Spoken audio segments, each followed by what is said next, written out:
The first time Mara Cade heard the word burden applied to her, she was 6 years old and hiding beneath the observation deck of Helios station.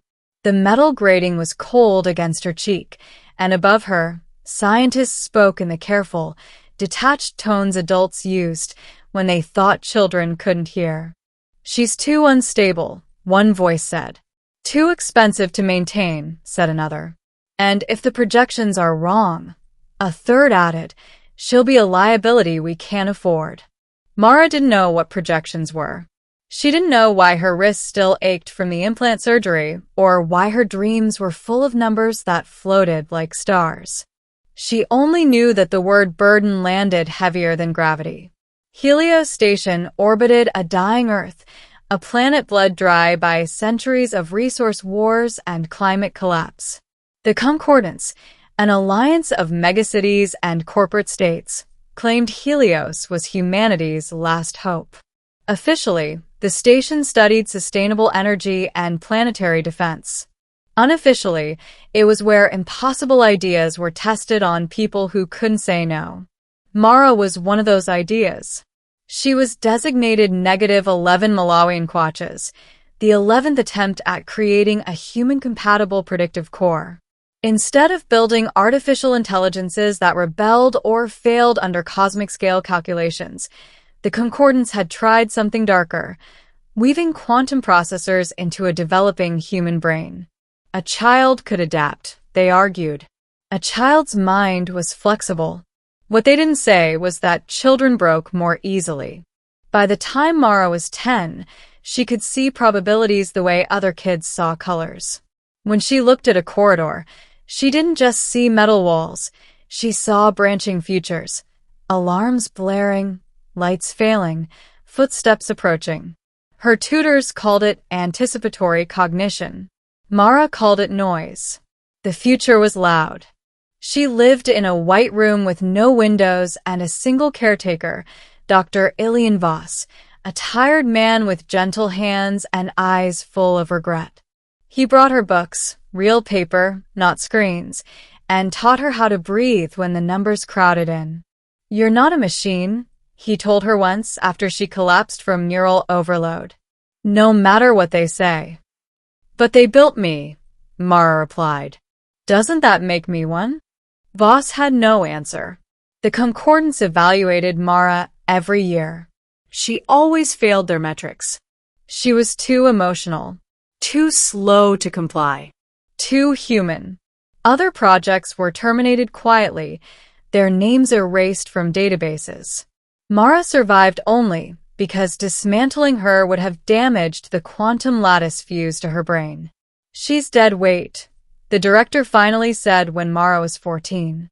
A sunk cost. That was when they reassigned her. Helios station had begun detecting anomalies beyond the Kuiper belt, objects that bent space in ways no known physics could explain. The probes sent to investigate vanished. Colonies on the outer moons reported missing ships, garbled distress calls, and shadows moving where nothing should exist. The Concordance needed predictions, not simulations. Certainty. Mara was connected to the station's core, her implants synced with sensors spanning the solar system. For the first time, she wasn't just seeing small futures, she was touching humanity's possible extinction. And she screamed. Dr. Voss was the one who pulled her out, ripping cables free while alarms howled. "You can't just plug her into that," he shouted. "She's not designed for." "She's exactly designed for this," the director snapped. "If she breaks, so be it. She's a burden anyway." That night, Voss made a choice that would doom him and save her. He unlocked Mara's restraints and handed her a small data shard. "They're coming," he said. "Not aliens." "Not exactly. There's something that feeds on probability, on choice itself. The more predictable we are, the easier we are to erase." Mara's head throbbed as futures aligned in terrifying clarity. Humanity lost. Again and again. Every timeline ended the same way. Silent skies. Empty worlds. "Why show me this?" she whispered. Because you're different, Voss said. You don't just predict outcomes. You diverge them. The concordance doesn't understand that. Security burst through the door moments later. Voss was taken. Mara never saw him again. They couldn't risk killing her, not now. Instead, they isolated her, forcing her back into the system. But something had changed. Mara stopped fighting the noise and started listening. She realized the entities beyond the Kuiper belt weren't attacking directly. They nudged probabilities, collapsing favorable outcomes until civilizations made the same fatal mistakes. They were entropy with intent, and Mara was the only variable they couldn't fully predict. When the first entity crossed into Saturn's orbit, the concordance panicked. Fleets mobilized. Weapons charged. Mara saw the result before the first shot was fired. Annihilation. Violence made the future rigid, easy for the entity to consume. So she did the unthinkable. She lied. She fed the concordance false predictions, visions of victory if they held their fire, if they rerouted power, if they trusted her calculations. Every lie created uncertainty. Every uncertainty weakened the entity's grip. At the same time, Mara turned inward. She discovered she could choose futures the way others chose words. It hurt. Every divergence burned like tearing muscle, but she endured it. She became a storm of branching possibilities, a chaos the entity couldn't digest. When it finally noticed her, it tried to erase her directly. Reality around Helios station warped. Time stuttered.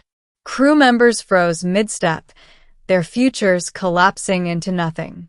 Mara felt the entity press against her mind, vast and cold. You are inefficient, it communicated, not in words but in collapsing outcomes. You waste energy. I waste your certainty, Mara replied. She focused on a single future, not one where the entity was destroyed, but one where it was changed, where it encountered something unpredictable enough to force adaptation instead of consumption. She opened herself fully. The station shook as the entity poured into her probability field. For a moment, Mara felt herself unravel, her identity scattering across infinite paths. She remembered Voss's voice. You're not a machine. So she anchored herself to one truth. Choice. The entity fractured, no longer a singular force, but countless adaptive fragments, each uncertain, each learning. It withdrew, not defeated but transformed, no longer able to feed the same way. Helios station survived. Earth survived. The concordance declared Mara a classified asset, a living weapon that had saved humanity. They wanted to study her, replicate her, control her. But they were too late. In the aftermath, systems failed in small, impossible ways. Locks opening, records deleting themselves, ships launching without authorization. Mara had learned how to move through probability unnoticed. She left Helios station in a maintenance shuttle, her body weak, but her mind free for the first time. Somewhere beyond Mars, she cut the engines and drifted, watching the stars. She thought of the word burden, how it had been used to justify her suffering, how easily people labeled what they didn't understand. Mara smiled faintly. She had never been a burden.